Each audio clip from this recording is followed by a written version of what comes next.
हाँ बच्चों, हम कक्षा 10 की विज्ञान का चैप्टर नंबर 6 कर रहे थे। पिछली वीडियो के अंदर हमने मानव श्वसन तंत्र के बारे में देखा था। ठीक है, आज हम अगला नया तंत्र लेंगे, हृदय।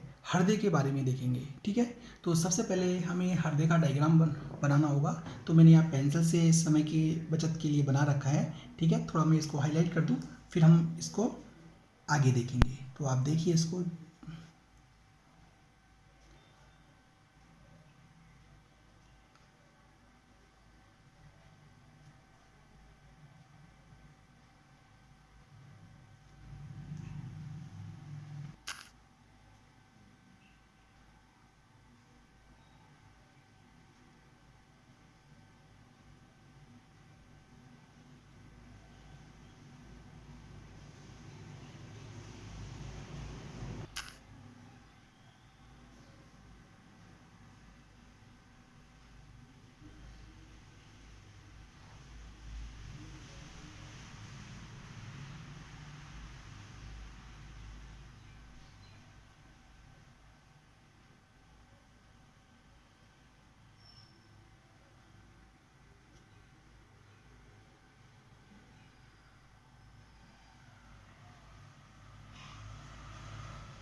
हाँ बच्चों, देखिए ये है हमारा हृदय की काट का एक छोटा सा डायग्राम। ठीक है, देखिए बच्चों। हाँ बच्चों, अब हम हृदय के बारे में देखेंगे। तो आज हम हृदय की जो संरचना है उसको देखेंगे, उस संरचना में आने वाले कुछ भागों के बारे में देखेंगे। ठीक है, नेक्स्ट वीडियो के अंदर हम इसकी क्रियाविधि आपको बताएंगे। ठीक है, तो देखिए बच्चों, ये जो हृदय होता है, ये हृदय रक्त के द्वारा विभिन्न पदार्थों को शरीर के अंगों में पहुंचाने के लिए एक पंप की तरह कार्य करता है। इस प्रकार एक पंप की तरह कार्य करता है, जिससे कि रक्त शरीर के विभिन्न अंगों तक पहुंच सके। करेक्ट। तो पहले इसकी हम संरचना देखते हैं। देखिए, ये जो हृदय होता है, इस हृदय के चारों ओर एक दोहरा आवरण पाया जाता है। करेक्ट।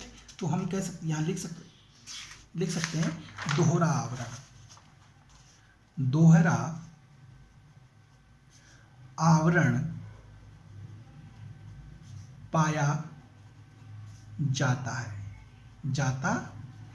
इसके चारों तरफ एक दोहरा आवरण पाया जाता है। इस आवरण में एक तरल पदार्थ भरा हुआ होता है। ठीक है, जिसे हृदयावरणीय द्रव कहते हैं, और इस आवरण को हम हृदयावरण कहते हैं। ठीक है, दोबारा देखिए, इसके चारों तरफ एक दोहरी झिल्ली का आवरण होता है, जिसे हम हृदय आवरण कहते हैं, और इस हृदय आवरण में एक द्रव भरा होता है, जिसे हृदयावरणीय द्रव कहते हैं। तो हम कह सकते हैं आवरण पाया जाता है, इसे हृदयावरण कहते हैं। इस हृदय आवरण में इसमें द्रव भरा होता है। इसमें एक प्रकार का द्रव भरा होता है, जो इसकी किसके लिए, हृदय की बाहरी आघातों से रक्षा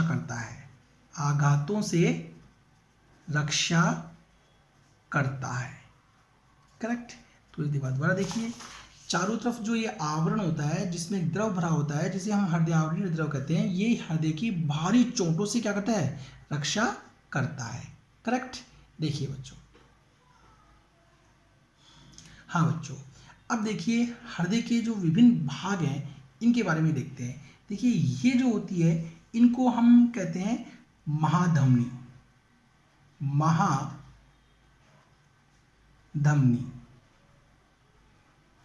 इनको हम महाधमनी कहते हैं। ठीक है, इनको हम कहते हैं, इस वाले पोर्शन को हम कहते हैं महाशिरा, महाशिरा। करेक्ट, महाशिरा कहते हैं। ये जो होती हैं दोनों भाग, इनको हम कहते हैं फुफ्फुस, फुफ्फुस धमनी, फुफ्फुस धमनी। करेक्ट। और ये जो दोनों होती हैं इनको हम कहते हैं फुफ्फुस शिरा, फुफ्फुस शिरा, इनको हम कहते हैं फुफ्फुस शिरा। करेक्ट, शिरा कहते हैं। ये अंदर की ओर हृदय 4 भागों में बटा हुआ होता है। ये दोनों भाग जो होते हैं इनको कहते हैं हम अलिंद। ऊपर के ये दोनों भाग अलिंद कहलाते हैं। ठीक है, ये दोनों भाग निल्य कहलाते हैं। करेक्ट। तो ये जो भाग होता है इसको हम कहते हैं बायां अलिंद, बायां अलिंद। करेक्ट, इसको कहते हैं हम बायां निलय, बायां निलय। इसी प्रकार ये जो होता है ये कहलाता है दायां अलिंद, दायां अलिंद, अलिंद। करेक्ट। और इसके जस्ट नीचे ये जो होता है ये कहलाता है दायां निलय, दायां निलय।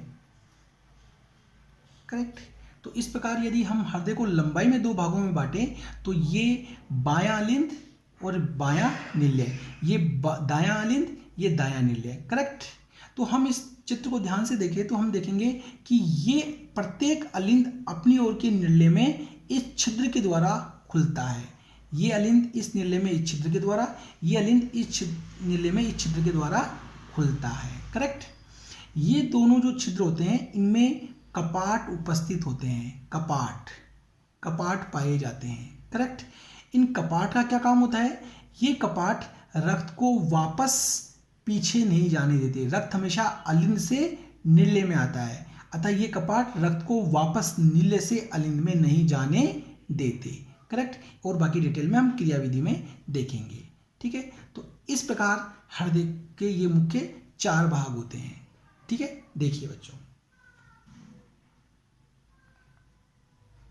हाँ बच्चों, देखिए ये दोनों निर्लय इस पट्टी के द्वारा 2 भागों में बटे हुए हैं। तो इस पट्टी को हम कहते हैं अंतर निर्लय पट्ट। ठीक है। इसी प्रकार ये दोनों अलिंद जो होते हैं ये भी इस आगे जाके यहाँ पे 2 भागों में डिवाइड होते हैं इस पट्टी के द्वारा। तो इसको हम कहते हैं अंतर निर्लय, सॉरी, अंतर अलिंद पट्ट, अंतर अलिंद पट्ट। करेक्ट।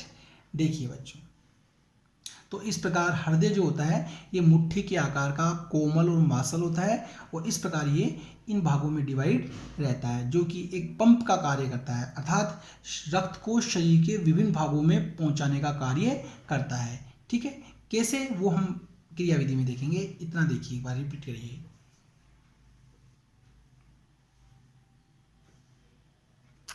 हाँ बच्चों, अब हम धमनी और जो ये शिरा है इसके बारे में पहले देखेंगे कि ये क्या होती हैं। ठीक है, देखिए बच्चों,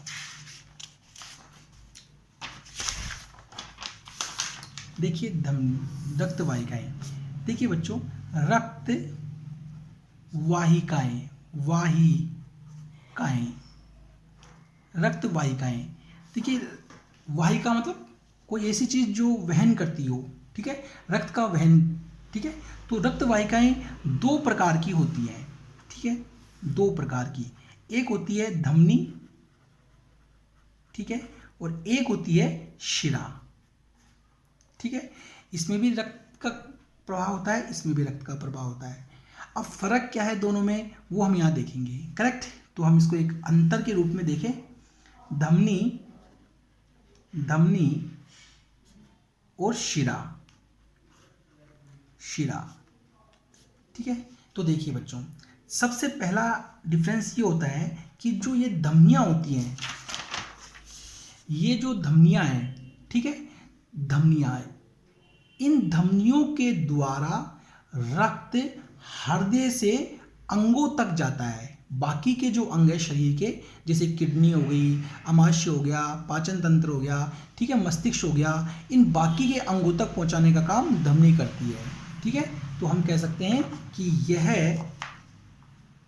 रक्त को हृदय से शरीर के अंगों तक ले जाती है। ठीक है, तो धमनी का काम क्या है? रक्त को हृदय से शरीर के अंगों तक ले जाना। ठीक है, शिरा। अब देखिए, ये जो शिराएं होती हैं, ठीक है, ये जो शिराएं हैं, इनका क्या काम है? ये शिराएं शरीर के जो दूसरे अंग हैं, जैसे फेफड़े हो गए, किडनी हो गई, मस्तिष्क हो गई, वहां से रक्त को हृदय तक लाती हैं, बिल्कुल इसके अपोजिट। ठीक है, तो हम कह सकते हैं फर्स्ट, यह रक्त को शरीर के अंगों से हृदय तक लाती है। दोनों का अपोजिट है, देखिए बच्चों। दूसरा, धमनी जो होती है, इसमें बिल्कुल शुद्ध रक्त बहता है। शुद्ध रक्त से मतलब है वो रक्त जिसमें ऑक्सीजन मिली होती है, ऑक्सीजनित रक्त, अर्थात इसमें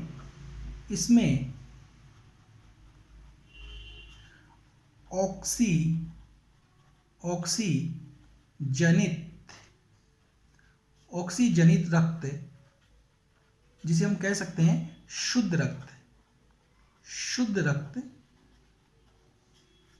बहता है। करेक्ट। दूसरा पॉइंट, इसका जस्ट अपोजिट, इसमें वो रक्त जिसके अंदर CO2 मिली होती है, वी ऑक्सीजनित रक्त, अशुद्ध रक्त, वो बहता है। इसमें वी ऑक्सीजनित, ठीक है, अर्थात अशुद्ध रक्त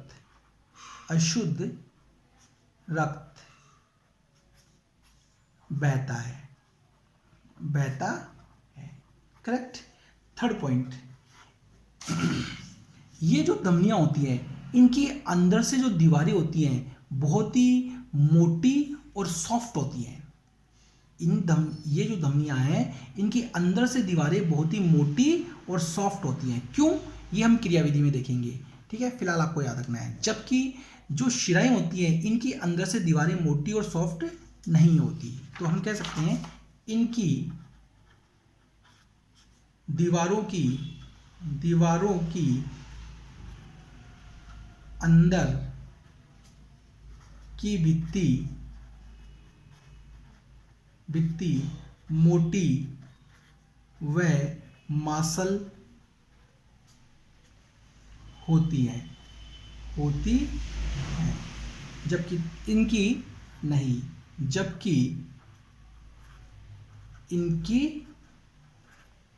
नहीं।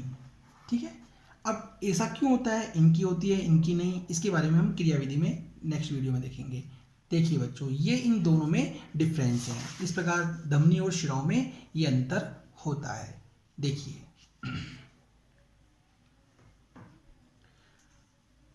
हाँ बच्चों, अब हम एक टॉपिक और करते हैं। देखिए प्लेटलेट्स या बिंबाणु द्वारा अनुरक्षण कि प्लेटलेट्स या बिंबाणु एक ही चीज है। हमारा अनुरक्षण कैसे होता है, मतलब सुरक्षा कैसे होती है, वो हम यहाँ देखेंगे। करेक्ट। तो देखिए बच्चों, एक बार आप देखिए, अभी मान लीजिए ये हमारे शरीर का कोई हिस्सा है, करेक्ट। हाँ बच्चों, मान लीजिए ये हमारे शरीर का, ये हमारा हाथ है। दुर्घटना के कारण यहाँ चोट लग गई और चोट लगने के कारण यहाँ से रक्त बहना शुरू हो गया, करेक्ट। रक्त बहना शुरू हो गया। अब रक्त जब यहाँ से बहेगा तो रक्त ज़्यादा मात्रा में बहेगा, शरीर में रक्त की कमी हो जाएगी। लेकिन ऐसा नहीं होता, क्यों?